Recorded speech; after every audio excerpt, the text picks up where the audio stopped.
Hello and welcome to the Eardley Bird Business Podcast. On today's episode, we have Hilary Lewis, the Marketing Director for Winchester Corporate Finance. And on this podcast, we cover a load of great things like personal branding, we cover networking, we cover marketing a finance business, which covers things like email marketing and a bunch of other different things. So really useful stuff for you in there. So hopefully you enjoy and subscribe.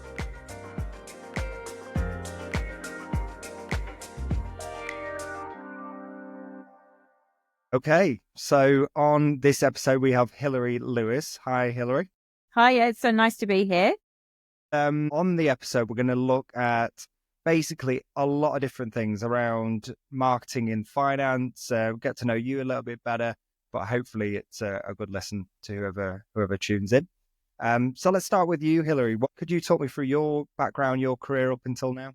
Yeah, I always hate talking about myself, but yes, I can quite happily give you like a brief overview. So I haven't always been in finance. Big shocker. I used to own my own businesses. So I owned a beauty salon for the best part of 15 years. And I also, alongside that, owned a vacation rental property business over in Florida. And long story short, my husband and I really struggled to conceive our kids. After about 7 years, we finally conceived my eldest daughter, and she was born prematurely, and I was running both businesses, and I was like, this is crazy. I'm going to drop something, and it can't be the baby or the business, my husband. So it was like, I think I am going to have to try and juggle it a little bit better. And I thought, maybe one needs to go. By the time my second daughter arrived, like 22 months later, she had her in the August, and I sold the vacation rental business in the December of 2018. And then a year later, I sold the salon at the end of 2019, which was so lucky because obviously then COVID then hit and it would have affected both my businesses. Took some time out with my kids and then spent some time with my kids and was like, oh my God, I can't do this full time. They were about to start school and or both be at school. And I thought, I can't sit around twiddling my thumbs. I don't really know what to do, but I kind of want to get my teeth in to something else and do something for me. And yeah, that's when I found Winchester Corporate Finance and, made my little home there. Yeah. And got told I had to join LinkedIn, and that's kind of where it snowballed from, really. Cool. And what prompted you to go from beauty and a rental place to finance? Well, I think the thing for me is it wasn't like a specific choice. I knew I wanted to do something different. And I'm such a big believer that like the stars align sometimes. My sister, my younger sister, she has never worked in recruitment before or since, but she had a friend who owned a recruitment company and they needed help. They needed maternity cover for like 6 months. And she said, I'll help you. I don't mind doing that. And she met Callum, my boss at Winchester Corporate Finance. And she came back and she said, Hilary, I've met this company and I think you would love it there. And she knew I'd been kind of thinking that maybe I should do something. And I was like, it'd be ridiculous. They're not going to want me. Like, I didn't even have a CV. I've never, it's been a long time since I'd worked for someone else. Mm-hmm. And she was like, look, can you just do me a favor? I need to get them some applicants. Can you at least just put your CV in the mix and make me look like I'm doing my job? And I was like, all right, then I'll throw you a bone. So I was like, I'll have to get a CV together. So quickly put a CV together and wrote a covering letter and didn't expect to get an interview. Obviously got the interview, and the position was for actually a junior broker position. Right, okay. It was starting, so that's why I thought maybe, like they won't see it as a complete like out of the blue jump. Yeah. Because it would have been a new position from scratch. But they said you're overqualified. You're not like this isn't going to be for you. But obviously you've marketed your own businesses. Would you consider coming to do the marketing for us? Can you come back and interview tomorrow? And I was like, oh. Not really thought of that. I think the trouble is when you're an entrepreneur, you wear all the hats. So yes, I've had marketed for my own businesses, but I'd never considered myself a marketer, if that makes sense. And don't get me wrong, I did have an HND, and part of that was like, we actually did a finance segment and a marketing segment within that course. But that was like not digital marketing. That was like old school traditional marketing. And it was like 20 years old. So I wasn't, wasn't that fresh with it. But obviously I had marketed for my businesses and, did a quick Google, just checking that I did know what marketing was, and then went for the interview and got it. But actually, it's worked out really well. And obviously I had to join LinkedIn, and that kind of opened a lot of doors, more doors for me, I think. So was it Callum that suggested the move to marketing, or was it someone else within? Yeah, no, it was Callum. Yeah, so Yeah. the interview he interviewed me, he was like, "You're overqualified for the broker position, but we are going to need a marketer. We haven't got a marketing department at the minute. Do you want to come and do that? Can you build a website for me?" That was the worst thing I was asked. Like, oh my God, no. But yes, I did. I learned and I did it. It's now in someone else's capable hands, but yeah.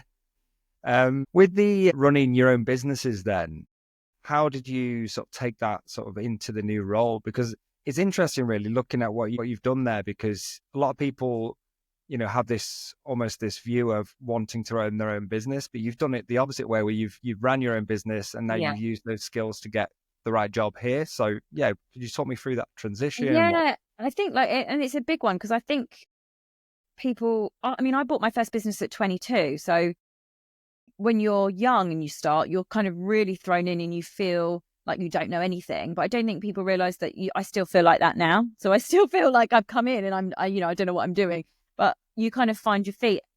I think the best thing that I would say for me, the resilience that you need as a business owner, and that kind of attitude of whatever it takes, get the job done. If you can take those kind of elements and put them into whatever you're doing, you'll be fine. And if you've got those elements already and you're an employed role, then you could easily start your own business. Like, I think anyone can. Like, if you've got the kind of drive to do it, because you do need it is all consuming, but there's definitely a lot of transferable skills. You've just got to prioritize. I mean, prioritizing is all I spend my life doing now, but it was definitely what I spent my life doing then. Because if you just do all the fun stuff that you really like, you'll never get anywhere. You won't make any money. The stuff that makes you the money when you're in business. And it's kind of the same, I think, for me. I'm really hot on ROI. And I'm very strategic in my approach to most things. So I'll test and I'll tweak. And if it's not working, I'm not investing my time or money. Well, no, it's not my money, it's Calder's money. But I'm not investing my budget in those areas that aren't going to bring in the return, because there's no point. It's a waste of my time. I haven't got time for that. And I think it's that mentality that I think you get as a business owner, and you really value your own time. And if you can take that into your actual job, if you're an employee, or transfer it, I think that's really helped well. But I think the reason that my marketing's done as well as it has for finance is because I've taken a very different approach to the way I've marketed. So it's like prime example for the vacation rental property businesses, I used to, because I was running it from the UK, I used to have to do a lot overseas and oversee quite a big team on the ground in the US. And things like, I do a lot of collaborative projects. So the resort that my property was on, at one point, there was a big restaurant on site that was independent, but it was closed for renovation. So we didn't have a restaurant on site for it. It was something like, it was quite a long time. It was like 3 months. So because I was working on Instagram so much, I then collaborated with local food trucks. So I then basically organized food truck festivals to come to the resort over the cover of the weekends, so that the guests on site would have somewhere to eat. And we then got live music involved, and it was quite a big kind of project. But it was things like that, being able to understand of actually who's going to benefit and how can we work together to, as a business partnerships, and form those collaborative experiences that both parties are going to benefit from, to extend my marketing budget. Because I think for a lot of businesses, that's one of the biggest problems, that they haven't got the budget to kind of work with. But if you can find someone who is prepared to either pay for your events or work with you on something to split the costs, you can both benefit long term from it. And things like, as well, again, going back to Instagram, the influencer campaign. So I would have influencers come to the house and the resort and take photos around the pools, and tag where they were, and go, saying that they're there for drinks and stuff. And then automatically you'd get people you'd want to then come. And I've kind of done exactly the same for finance. And I think that's a fairly new concept, especially utilizing LinkedIn for that. So because I didn't really have any experience with LinkedIn, I literally joined it when I joined the business. I think people aren't or businesses aren't utilizing the people with big followings on there, because it's not the fact that you necessarily want them to use your product or your service. It's the fact that their network will see them and you're getting that brand awareness. So one of the early things I did for Winchester Corporate Finance was to organise things like we had our summer yacht event. And yes, we took some of our introducing partners who refer us work on that. But a big amount of the attendees were actually people that I would consider key influencers on LinkedIn who had followings within our target market. So that worked really well of getting our name out there, because they were all then posting about this amazing yacht day experience that they'd been on, and the content then flooded the feed. So across the board within, we had someone in manufacturing, we had someone in construction, so we had, accountants that had big followings, and it just really maximized the brand awareness, especially early on, because we needed that exposure. It's very interesting because you see it a lot with Instagram with things like retail brands and other. You don't really see it very often with finance. So it's a really interesting route that you've took there. I think a lot of people aren't utilizing LinkedIn. I think we're going to start seeing more of it in terms of marketing trends. I think LinkedIn, people are starting to grasp that actually they can sell their products and services, and like especially tech software. And as you say, like there are certain retail products that businesses are using that if you can get that kind of endorsement from someone who either holds your target market within their own network or they're a key player within your target market, if you can get them talking about it, then you're going to be seeing those results come in, because the whole point of personal branding is that you get to know, like, and trust that person. And if they're saying, actually, yeah, this company is really good, I'm using them, I'm working with them, you've already overcome, they've already built up that trust within their audience. So you're already onto a winning formula, I think. Yeah, I mean, I can see from your LinkedIn, you've got quite a good volume of followers. I think you got over 10,000, definitely. Yeah. How many have you got at the moment? To be fair, I do keep an eye on it, but it's not something that I focus massively on growth as such, because I do try and get to know as many of the people that I'm connected with as possible. Especially, I think where I do a lot of networking events, I think it's important to be able to give more than you receive when you network. So I try and make connections and introductions and introduce as many people that could possibly either work together or benefit from some sort of a relationship, whether that is like more of a strategic partnership or a kind of an introducing side of things. I think I'm one of my kind of better qualities, because I feel like I'm so naive about the job titles and the corporate world, because I've not really been in it. A lot of the time I have to ask people, I have to really go, I need you to explain in simple terms what it is you do and who you work with and what your target market is. And once I've got that information, I'm very quick to be like, oh, actually, I know someone who that would work for. So I try and make those introductions. So while my follower count, it is important because it makes a big difference.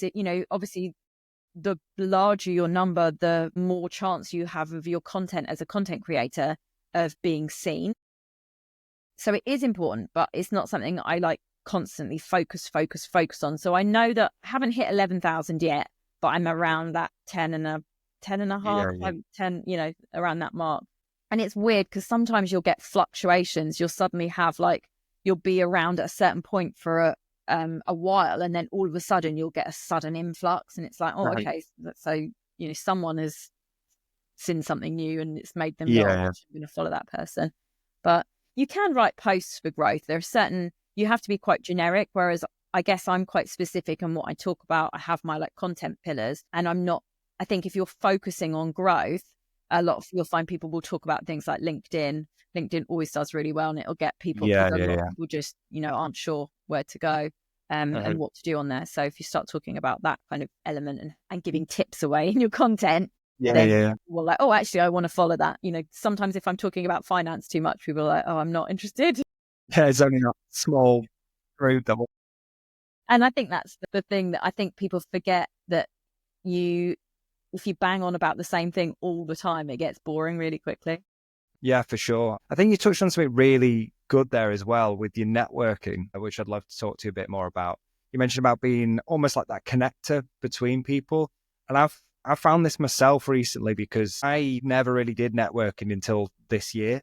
And at the start, I was really bad at it. I felt super awkward. I'm an introvert anyway in myself. But then more recently, I found myself getting a lot more comfortable and actually doing that role where you connect other people, which I almost feel is better from a networking perspective anyway, because those people like you a lot more because you're helping them out. But even the people you're connecting them with see you as that connector. So I think it is it's like an unwritten thing. I don't see a lot of people talking about it, but that connector role is really useful.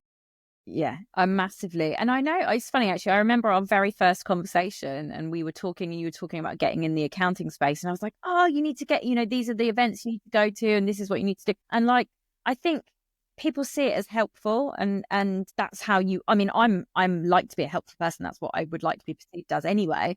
But I kind of think that it's the right thing to do. Like if you can help someone, why wouldn't you? It takes seconds, doesn't it, to have a call to find out who someone would benefit from a relationship with and go, actually, I can introduce you. I think the downside is that sometimes the people that you introduce people to, if they're not very quick off the mark, that can be sometimes like not embarrassing, but it's that thing of if you've made an introduction and someone can't see, they haven't twigged, they're not prepared to find out, they haven't got the time, or someone else is running their account or their email, if they've got a PA that can't see the benefit of why you're introducing them, that can sometimes slow things up. But I definitely think it's a role, that kind of super connector role isn't spoken about enough, because I think the problem for a lot of people is they don't actually know how to network properly. And a lot of it is kind of common sense, but actually, I would say my role in the beauty industry has helped me massively when it comes to networking. Yeah. I used to have to get people to feel comfortable enough to take their clothes off and have me touch them. So it's thing of like making others feel comfortable and that they're okay to like say what they want. They're not going to embarrass themselves. Making someone else at ease is if you can do that, then you'll be fine at networking. And I think that's the problem, that people forget that everyone is uncomfortable doing it. It's not easy speaking to people. Like I get massively awkward. I had a conversation. So yesterday I was at a networking event. It was a lunch and a spa day. And I had conversations with people there and afterwards about how like I always feel that when I'm hosting an event, that's fine. I can take that role. I can make those introductions. I feel very at ease hosting because I'm in control. When I'm an attendee at an event, I can really get in my own head because I can think, well, I don't want to take over. I don't want to step on anyone's toes. So I I'm not necessarily withdraw, but I can get a bit quieter because I feel like I don't want to be the loudest voice in the room. I'm very mindful about the way that I present myself, and I wouldn't want to upset anyone or just overstep or not overshare, because I don't think I'm an overshare. I hope I'm not anyway. But no, you're good. It's just that thing of like, I think it's that control element. And because if you can the more you get in your own head, the more you start sort of overthinking what you're doing and the way that you're behaving and how you're being perceived. There is a lot of pressure. And I think that even the best of us can sometimes struggle with it. It's just kind of pushing yourself to do it anyway. Just sometimes you just have to take a minute and then something will happen and you're like, oh, I'm calm now, that's fine. For sure. Well, I find it with being sort of more introverted, when I go into the room at the start, I'm almost like, oh, I don't know where to go. But it's as soon as you start getting into those conversations, it gets a lot easier. I almost look for the people on the phones now on their own to try and just be like, I'm just going to grab you and then I'll see if I can help them out or get them connected with whoever they're looking to get connected with.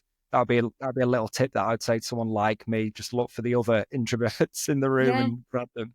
Or I always find if I can find a group that's laughing, I normally just go over and say, "What are we laughing about?" Just because they'll tell me, and that helps. But yeah, I think. Do you know what one of the common mistakes is? Is people go and find their friends in the room or someone that they know, and the problem with that, like, yes, it makes you feel better, But at the same time, the problem with that is you'll then stick in that crowd and you won't actually mingle with everyone else. And the whole point of networking is to work the whole room. So I would always say, like, yes, say hello, go and get a drink. Don't stand by the coffee machine. Like, don't stand by the door. Like, you kind of want to get like, you must need like the perfect point, like 10 feet away from each thing, so that you can then check where you want to be and then go and kind of mingle with everyone. The last thing is, I think it's that thing of like breakfast ones, you always want to hang around by the pastry table, but then everyone will literally take a big mouthful of pastry and try and talk to you then. And it's like, oh, that's like... Yeah, I always find it awkward when there's food involved, because it's like, it's just awkward in general, because you always jump in at the wrong point. That's what at least happens. Well, I've always got a mouthful. That's my biggest problem. I love food too much. So I've always I'm like, oh, where is it? Stuff my face. And then I'm like, oh, I need to stop eating because I'm going to have stuff hanging at my lips and teeth and God knows what else. But yeah, it's I think it's difficult to navigate. Social settings always are, though, aren't they? No, for sure. I mean, how do you pick which ones you go to? Okay, so that I'm very strategic about. So a lot of them are my own events, because then I can orchestrate the whole thing and stay completely in control. I'm very mindful about my time. Like, obviously, I don't have time to waste. And I also have a family and a husband. I don't want to be out at the weekends doing networking or in the evening. Like, that is my time. So if I'm going to go to an evening one, I don't ever do any at weekends, but if I'm going to go to an evening one, there has to be a lot of benefit for me to be there, and I have to see that. Yeah. So the first thing if I can, whoever's invited me or telling me about it, I want to know who else is attending. I want to know industries, because for me, there are certain industries that use finance more than others. So if they're attending, then I want to be there. I don't want loads of finance people, because it's like, it's so much easier to network with business owners rather than loads of banks and lenders. So there are some great industry events that are put on for brokers, but there's loads of brokers there. I don't want to mix with all of them. They're great. There's nothing wrong with them. But if I'm going to be spending my time, I want to be with my target market. So I want to be with business owners, accountants, because they refer us work. So I need to see the benefit of who's attending.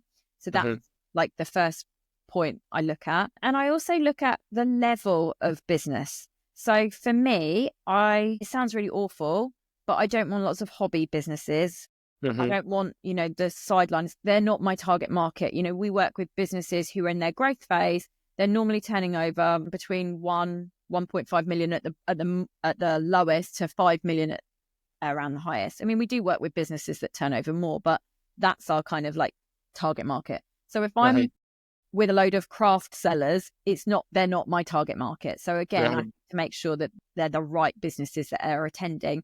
I think I don't want people there who are just there for a free coffee and a chat, because while I can talk someone's ear off, that's not going to earn me any money, or not me, our business. And I think that's the thing. I'm all about return on investment. So if I'm investing my time, I need to see a return on that. The only other side of the coin is that sometimes it's not the actual business owners, it's who they know. So if I can see that they work with the people that I want to be connected to, and can see that there would be a reason for me to speak to them, and that there could be a possible way to move forward together, then yeah, definitely. But it's just, I'm very mindful about who's attending and what sort of businesses they are.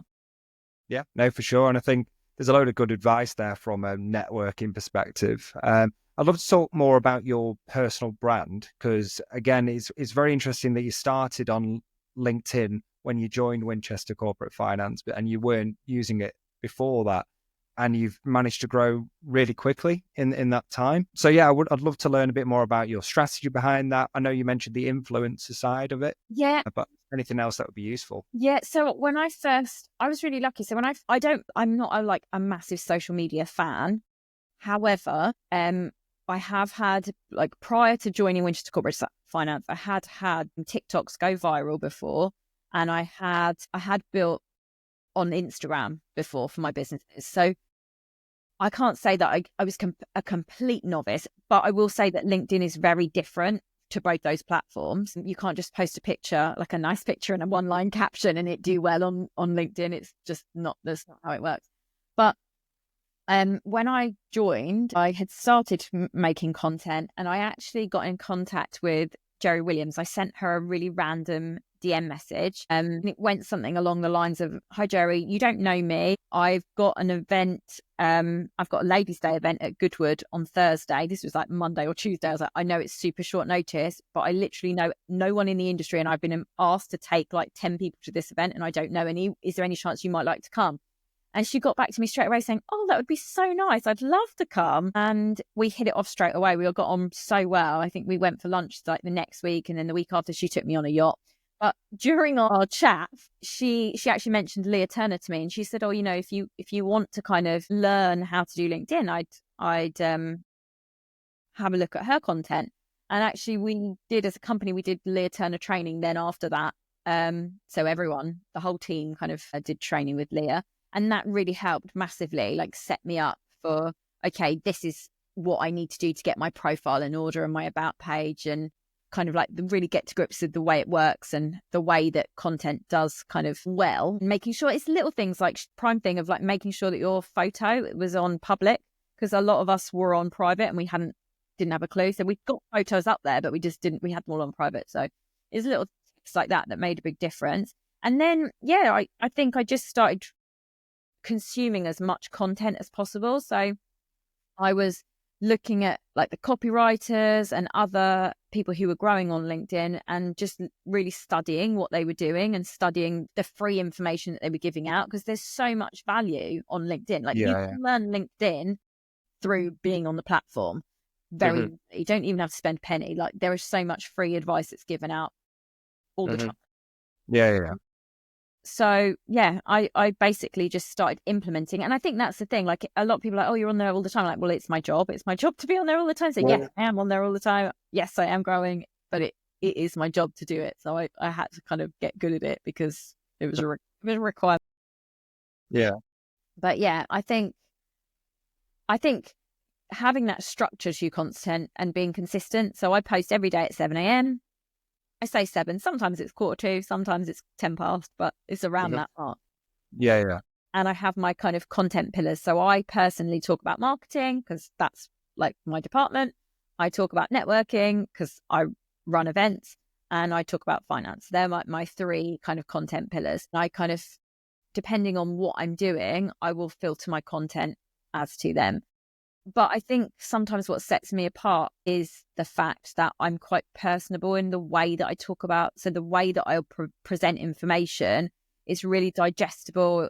I explain things in quite simple terms. Like I always think that I'm explaining for an 8-year-old, just because with finance especially, it can be so complex, and just trying to get your head around it. Sometimes you hear numbers or finance and you just automatically go, "I don't want to listen to that. I'm not interested." So that was one of the things I kind of spent my time doing and getting right, was just explaining things in a simple way. And yeah, I'm known for my selfies, just definitely putting my face on the internet, because it's that trust building. Like 100%. People don't want to see an infographic all the time, and just getting to know who you are and what you're about and being personable. I think that makes a big difference in the finance industry. Yeah, 100%. I think you have to have that balance of your personality mixed in with expertise, mixed in with your different content pillars. So I definitely agree with that. There's a few things you mentioned there that'd be interesting to touch on. Why 7 a.m.? Well, so for me, it's actually the worst time for me. I have to get up and do the school run. So I'm like, God, I don't have time for this. Yeah. But for my clients, most of them are on their phone at that point. So like if they're already, a lot of people wake up and they check their emails first thing before they then get up. So I think it's that thing of, the earlier you get your post out, the post will only stay in the feed for like 24 hours or so. You might get sometimes it will get a resurge after like a week or whatever, but it's normally that 24 hours that you've got time. And this is what people forget. Like your content is so like, it fades so quickly. It's just thrown out there. It's really important. And then it's like, I don't care about it. People say like, "Oh, I saw your post last week." I'm like, I can't remember what I posted yesterday, let alone what I posted last week. Don't ask me. But it's that thing of like, it's so short lived. So you've only got to maximize it. You kind of want to get out early enough when a lot of people are going to see it. And most people check their phone first thing in the morning. So that's why I post then. There are other times that I would say if you were going to post, like break times are quite good. So like between like 10 and 11 is quite good. Between 12 and 1 can be quite good. Again, that 3 o'clock mark, it's that point where people are like, I'm going to have a break. Oh, while I'm having my break, I'll scroll. So that's when people talk about post times. It's like you have to post when the people that you want to reach are on the platform. So, if you were trying to get hold of night workers, then you'd be posting not during the day at all. You'd be posting at night. Yeah. No, that makes sense. Yeah. Do you structure what type of posts you're going to post throughout the week, or do you just randomly fire out what you feel like? So again, like there'll be certain topics that I'll want to cover. Like at the minute, prime example, we've got the London Collective networking event that comes on in January. And so at the minute, I'm promoting that because we obviously want it to sell out, same as all the other events we've put on, and people to get their tickets before the ticket prices go up in January. So it's me kind of explaining that and talking about networking quite a lot. But it depends. Like, I think that, I guess I have my content pillars, but I wouldn't say that I like post certain days. A lot of the time what will drive my content and what I'm going to talk about will actually be my results. So I follow my analytics massively. I'm really creative, don't get me wrong, but I'm also very data driven. So I sit there and analyze my posts all the time. And I will look back what's been performing, not only like in the last week, but over the last like 3 months or year. And I'll see what topics my audience are enjoying listening to and talking to, because your content is never like a direct line. It's always you're going to get peaks and troughs. And so sometimes you might have a low point, that the reason it's a low point is because that subject that you're talking about isn't of interest to your audience at that point, but it doesn't mean that in a week's time it's not going to be.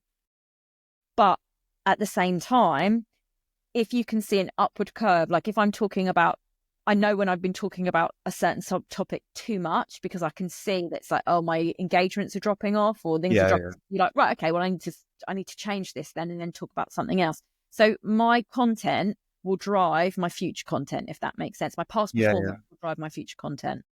Yeah, no, that makes sense. And do you structure your the content within your post a certain way, or is it just so for me, like massively. So I generally start with a hook.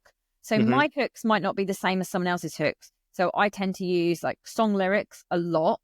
I'll ask a question at the top, or I'll make a statement and I'll hook people in, because you need something that's going to stop their scroll.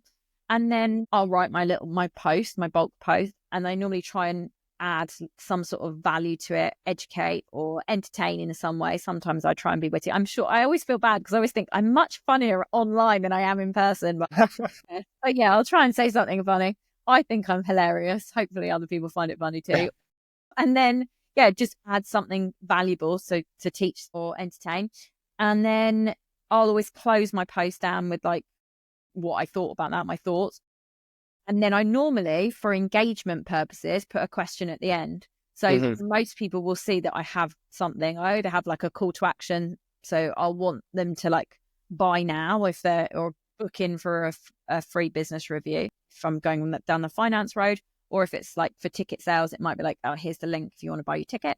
And then I'll put a question at the end. And my question at the end, sometimes it'll be to do with the post, but a lot of the time it'll be something that's like just in my head to get engagement, because half the battle with LinkedIn is getting other people to interact with your post. And it's really hard. Like, I don't think people quite realize how tiring, exhausting. I feel like Prometheus a lot of the time, slowly having my liver pecked out every day, because you're constantly trying to like get your post to do as well as it possibly can and perform. And you know that tomorrow you've got to do it all over again. So I'll try and put a question in that's one really easy to answer, but you want one that's easy to answer, but it's not like a yes or a no answer. You kind of want, I want to talk. I want to talk to the people that comment on my posts. Sometimes it'll be like a funny to and fro, But I like it when people actually open up the conversation. I wish Yeah. I was better at like opening up the conversation more. Like I think it's one of those things that if you can have actual meaningful conversations on the posts, that's amazing. But to get, especially people within finance, they don't do it. It's really hard. It's so weird. Marketers get it. Marketers will open up on posts. Anyone else, it's like getting blood from a stone. It's so difficult to do it. So I think I'm quite lucky. My engagement levels are really quite high. But I think that's because most people realise that anything goes on my post generally. Although, to be fair, I have had some horrific trolls recently. I had Really? I say horrific. I had two bad comments. It's bad. Out of the hundreds of comments I get on my posts, it's always the ones that like hit you in the want to focus on those ones. Yeah. That's so hard to hear. Like, but you know, I try and not engage too much. At the same time, I'm never going to not engage because I try 100% as well. This is another point, is that anyone who comments on my posts, I reply to. Because if you're not interacting with your audience, people get bored. They're like, why am I bothering? She's not going to even talk to me. Or people get this thing of like, oh, she thinks she's not me. I'm not saying that people think this of me, but people can think like, oh, they think they're too good for me now. Like, oh, they're kind of comment. And it's like, and you see it, especially with people with large followings, that their engagements will die off. You look sometimes you get some people who post on LinkedIn and they'll get hundreds and hundreds of likes.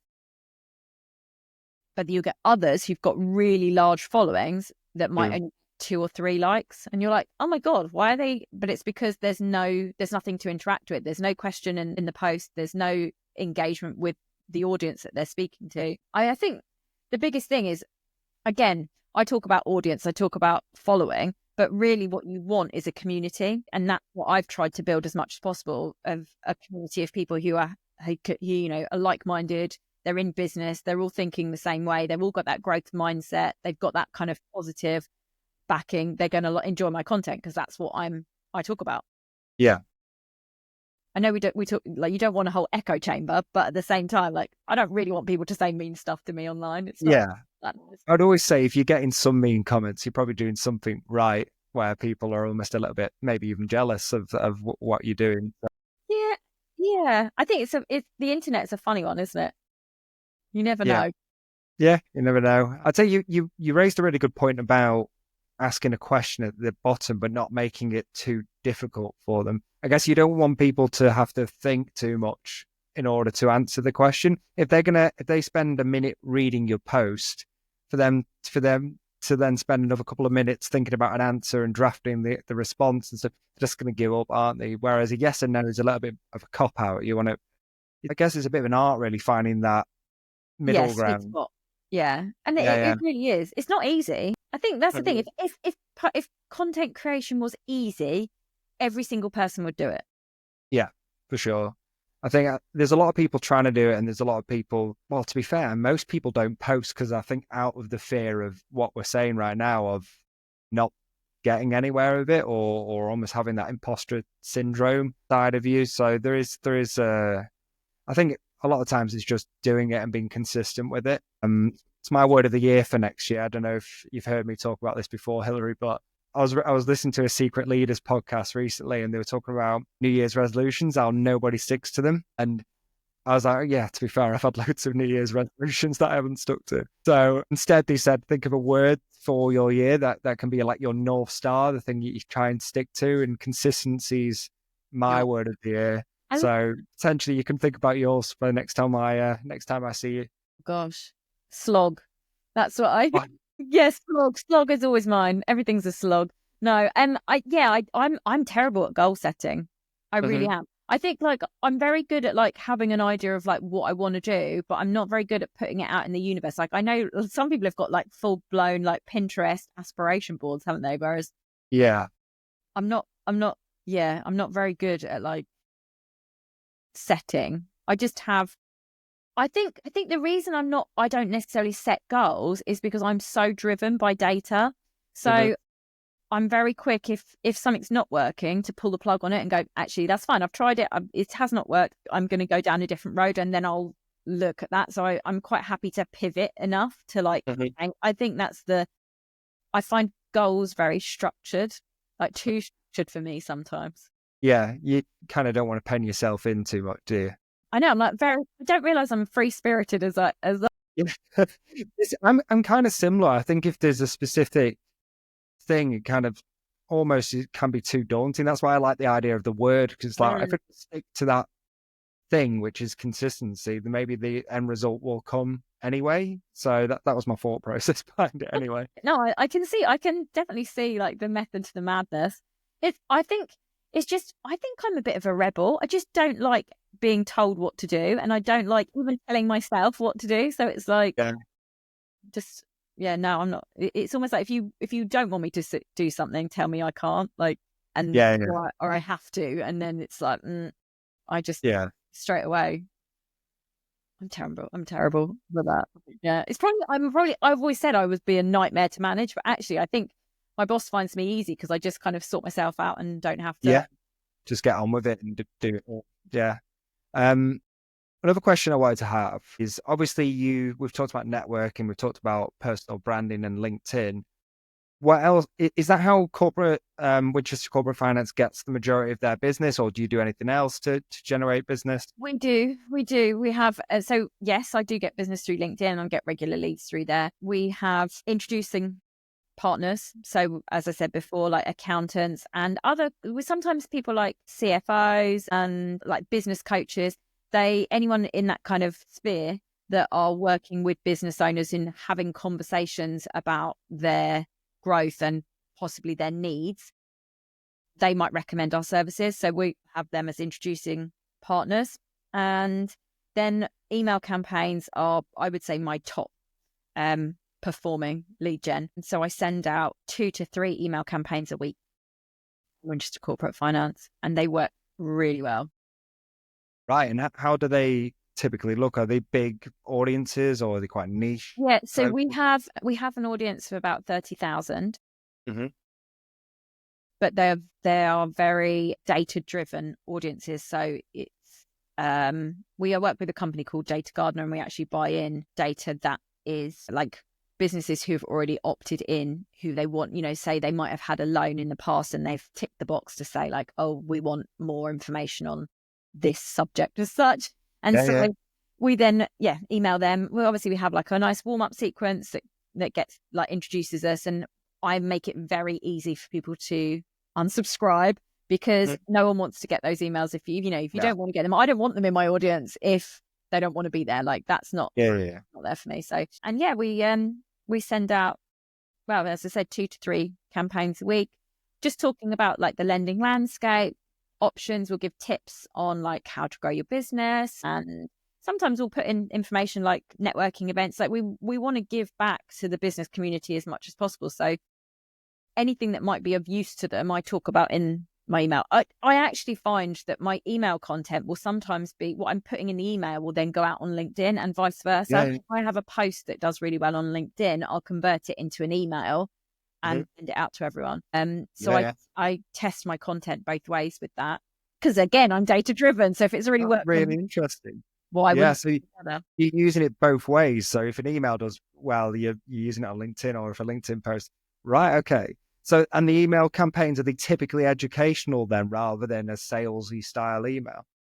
Like, no, different. Like, I think we do, they vary. They do vary. And yes, we have very like salesy one. They're not, none of our salesy. We don't sell anything. Our services are free. So I think that's what I think maybe is different, because I suppose I know you can get some really smarmy, like, hi, this is what we do. Like, I don't really write like that either. So I can't imagine I'd ever put anything too salesy, but we just obviously talk about how they can book in for a free business review and review their options. But I don't see that as being salesy. I see that as being helpful. And that's the position I try and put myself at, of like, actually as a business owner, when I was a business owner, what would have helped me? What would I have liked to have read?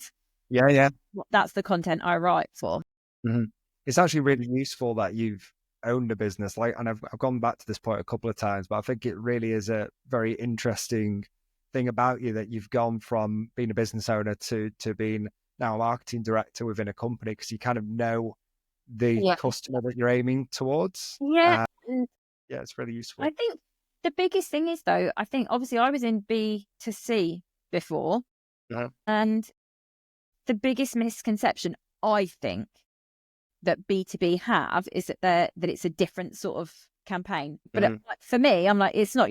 There is still a person at the end of that email, whether they're a business owner or, if you're selling to a business, there is still someone who's going to be reading that email or reading that content. So I still market us, I guess, in the same way as I would when I was marketing the salon or the vacation rental property business. And actually, the vacation rental property business has helped me massively, because the level of trust for that, I would say, is equal to the level that you need with finance. Because in the sense of like travel, how many people have heard of like Airbnb scams, or they're so worried about putting, not staying in if they're not staying in an actual like hotel, does this place even exist?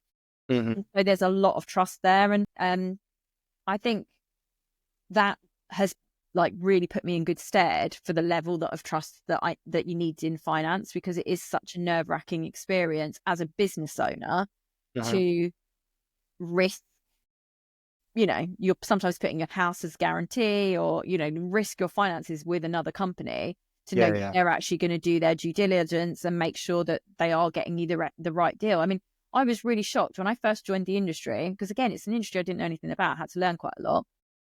I didn't realize that. So our services are free. We get paid by the lenders. So if we refer a business to a lender, they give us a referral fee.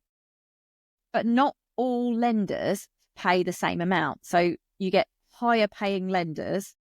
And what some brokerages do is literally funnel all their clients to the highest paying lender. And I was like, oh my God, that's so awful. As a business owner, you are so vulnerable.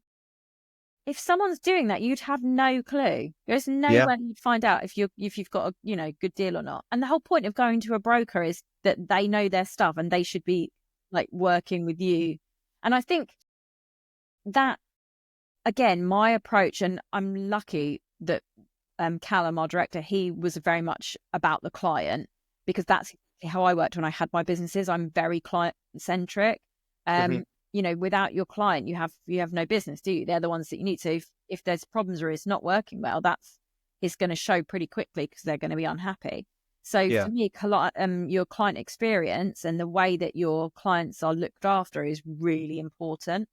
And I think getting that customer journey across is equally important in marketing. Like, if you can make sure that everything's reflective of the client and you're tailoring your marketing to their needs, you're going to get better results. Yeah. No, for sure. I think you mentioned also trust within there as well. And I think it's interesting that you get a lot through LinkedIn, because they kind of you've already built a level of that trust up until then. Do you add any personality into the emails, or is it just come from Winchester?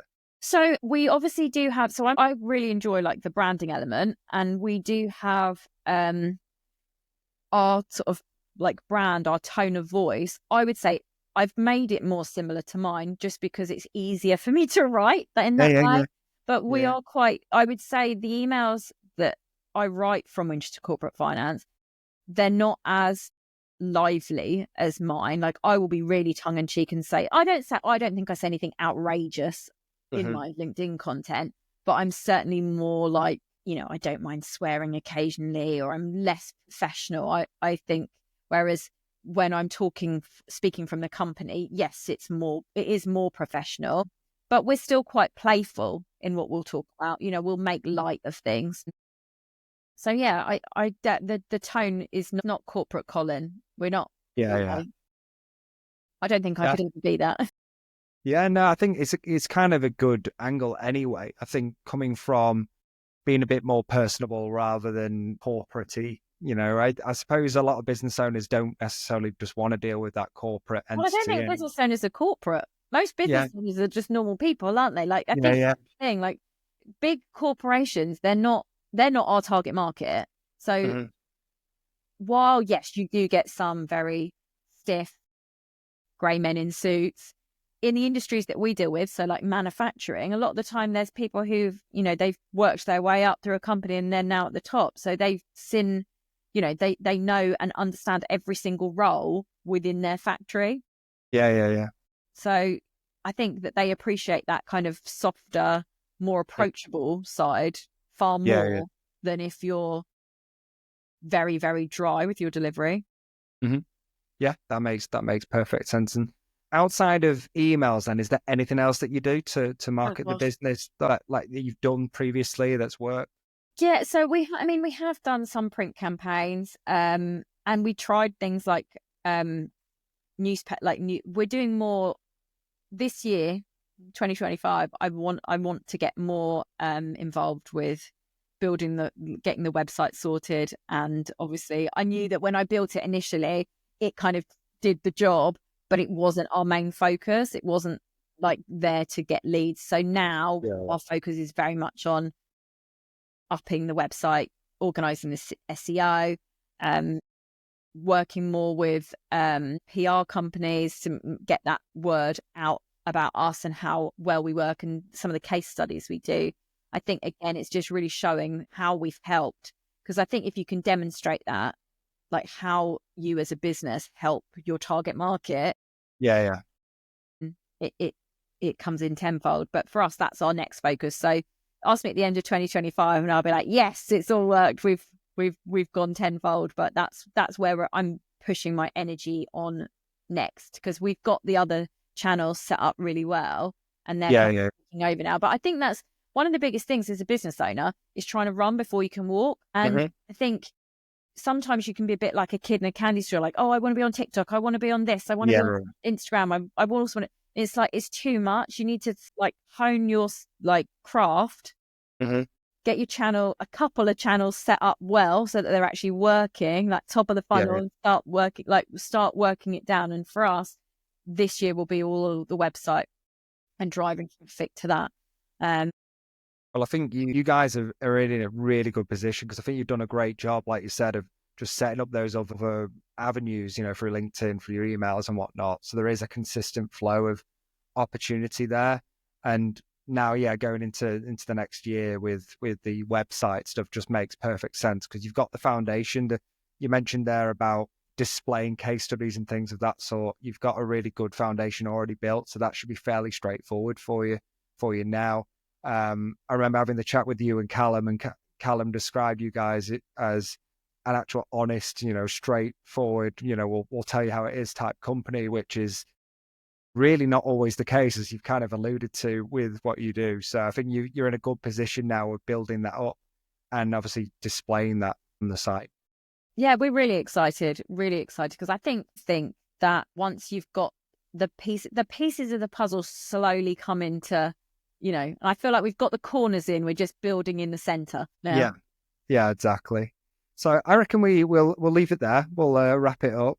Is there anything you'd like to say to everyone listening? Is there any way they can follow you or follow Winchester Corporate Finance? If you want to follow me on LinkedIn, we'll bombard you with content every day at 7 a.m. So be prepared for it. But it's, follow Hilary Lewis. If they want to decide if they're thinking about maybe getting some finance, or in the interests of looking at finance for next year, then we do offer a free business review. So if they want to go and have a look at the website, that is www.winchestercf.com, and they can book in to have one on there. Perfect. Well, I appreciate you spending the time, Hilary, and speak to you soon. Thank you very much for having me.